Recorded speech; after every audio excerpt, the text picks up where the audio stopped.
This is the firing room, launch control for the Apollo mission. This is not a mock-up. These are the very consoles we sat at when men first took off to fly to the moon. The tragedy of Apollo 1 had put us a year and a half behind. We were making up for it in one big leap, and we were doing it with a rocket that no man had ever flown before.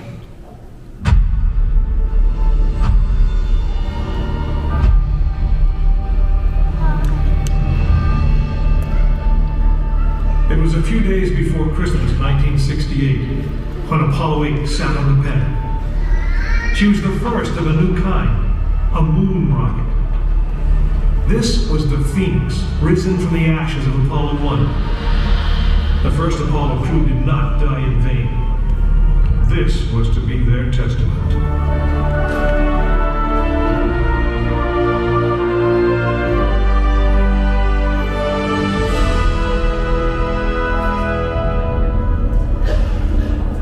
36 stories high, she had been fully fueled throughout the night. The liquid oxygen in her tanks caused ice to form on the outside of the craft. The extreme temperature differences between the air and the sub-zero fuel caused the metal skin of the rocket to expand and contract. Everyone who was on the pad agreed. It was as though the rocket was alive, breathing, straining at the leash. Earlier in the morning, astronauts Frank Borman, Jim Lovell, and Bill Anders had made their final preparations before taking that long ride out to the waiting spacecraft. The minimum safe distance from a Saturn V at liftoff was 3 miles. The reason was simple. When fully fueled, the rocket contained the explosive power of an atomic bomb. As the clock counted down, the astronauts and all of us in launch control went through the pre-flight checks, our hands on the controls of the most powerful, most complex machine ever built. It had over 2 million separate systems, and to bring these men back alive, everything had to work perfectly. Each individual system had been tested, but what we didn't know was how they would perform when all 2 million began to work together. That moment would come when the countdown clock reached 0.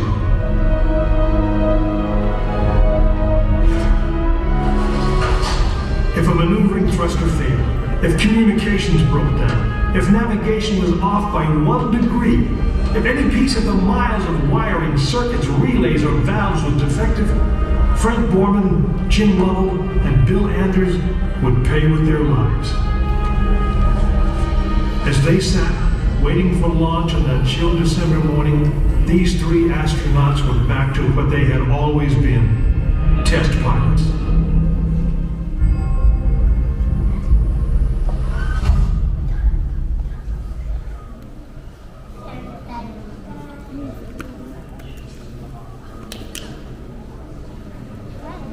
You are now in the final minutes before the launch of Apollo 8, right here where it actually happened.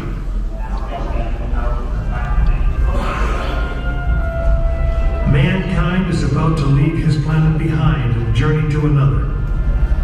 It is one of those rare moments when history is not being made, destiny is being embraced.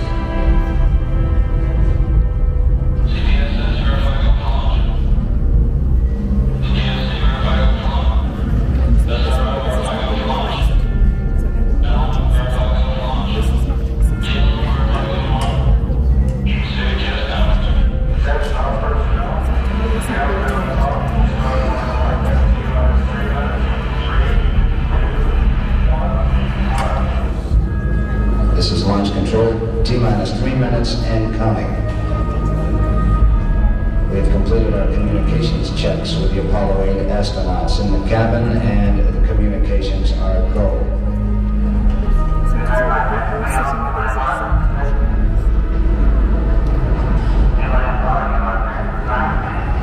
During this period, once we do get the firing command, the various tanks within when the 3 stages of the Saturn V launch vehicle begin to pressurize. We have firing command. The firing command is in. We are now on the automatic sequence. T-minus 2 minutes, 20 seconds, and counting.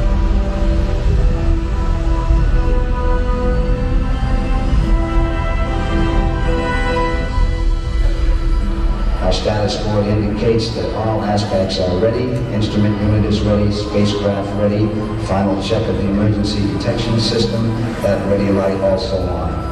First stage preparations are completed. All systems ready, okay. Okay, keep going. We're on. Ready to go to Cronkite. Stand by, water. Okay, you're on. All systems go. 1 minute 45 seconds and counting. The first stage liquid oxygen tank has been pressurized and the pressure is still building up. Coming up in 90 seconds, T-minus 90 seconds and counting. The Apollo 8 crew standing by, spacecraft commander Frank Borman, Jim Lovell, Bill Andrews.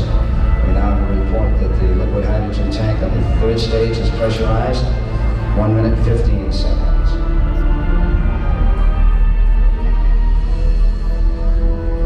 All third stage propellants pressurized at this time as we come up on a 60-second mark on the flight to the moon.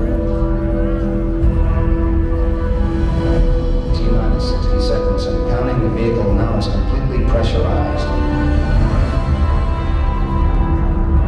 We're coming up on a power transfer shortly.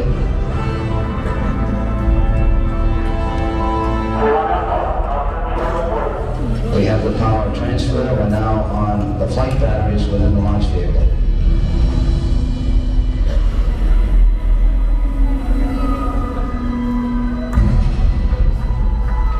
Final reports coming from Frank Borman at this time. Final look at the switch list aboard the spacecraft. 20 seconds, all aspects. We are still low at this time. T-minus 15, 14, 13, 12, 11, 10, 9. Ignition sequence start. The engines are on. 4, 3.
Apollo 8 successfully orbited the moon, and the astronauts returned safely to the Earth.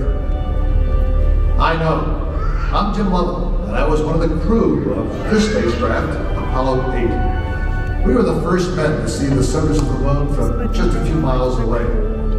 But it was the hundreds of thousands of men and women who worked in our team, and the millions of people who supported the mission that really made it possible. That way, I guess, we all went to the moon. Now, on the other side of those doors, you'll find an actual Saturn V moon rocket. It's still the most powerful, the most complex machine ever built. And I guess it's the only one that can take you to another planet.